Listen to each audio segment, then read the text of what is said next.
Ce n'est pas la première fois que nous faisons des appels à projets. Nous avons démarré en 2021 par un premier appel à projet. C'est un fonds de subvention que nous avons au niveau de la coopération allemande pour permettre à des entreprises qui sont au niveau du Sénégal, que ce soit au secteur public, secteur privé, de pouvoir créer des emplois décents et le plus rapidement possible. Donc c'est l'objectif, c'est la raison pour laquelle avec tout ce que nous avons comme perspective au niveau de la région de Saint-Louis, de la région nord, avec les transformateurs du riz, que ce soit la tomate ou bien les autres types d'activités, on s'est dit que c'était bien de venir à Saint-Louis, de rencontrer les principaux acteurs et leur expliquer un peu ce nouveau mécanisme de financement de la coopération allemande qui véritablement doit contribuer à créer des emplois au Sénégal, mais comme j'ai l'habitude de le dire, des emplois décents. La création de l'IFE date de 2019. Donc c'est une idée de Angela Merkel qui a voulu avoir un plan Marshall comme ce que l'Allemagne a eu à bénéficier après la Deuxième Guerre mondiale. L'objectif de la coopération financière allemande, c'était de créer un fonds d'investissement.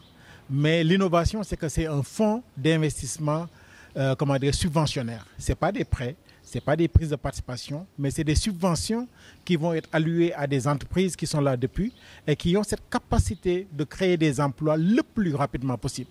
Parce que vous voyez, avec tout ce qu'on a comme jeunesse, comme femmes, et beaucoup de personnes qui quittent le Sénégal, qui quittent nos pays pour aller en Europe, pour aller chercher du travail, on se dit pourquoi ne pas créer ces emplois ici au niveau de nos pays et permettre à ces jeunes d'avoir des emplois décents. Les cibles, c'est tout ce qui est structure privée, publique, associations ONG qui ont une personnalité juridique et morale. Il y a des critères qui ont été définis pour chaque type de cible. Le plus important, c'est que le projet ait un impact sur l'emploi.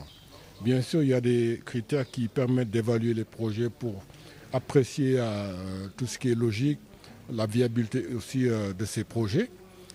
Mais la finalité, c'est que ces projets créent beaucoup d'emplois, pas des emplois éphémères, mais des emplois durables, dans lesquels il y a une protection sociale, évidemment, et que ces emplois puissent être destinés en priorité pour les jeunes ou les femmes. Il y a une orientation dans ce sens, mais c'est principalement pour que le privé crée des emplois que ce fonds d'investissement a été mis en place. Juste encore une particularité de ce fonds d'investissement, ce n'est pas des fonds qui sont destinés à être prêtés.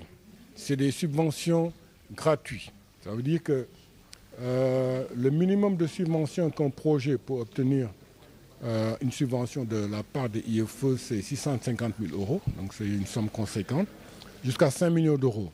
Ça dépend de votre projet et de votre catégorie de projet, qui sont des détails qui peuvent être obtenus en se connectant sur le site web pour avoir ces détails et télécharger le guide d'instruction. Mais c'est des projets qui impactent beaucoup sur l'emploi et qui peuvent permettre à des privés de financer le projet en obtenant, comme je disais tantôt, 650 000 € minimum, jusqu'à 5 millions gratuitement, en respectant les différents critères de IFE.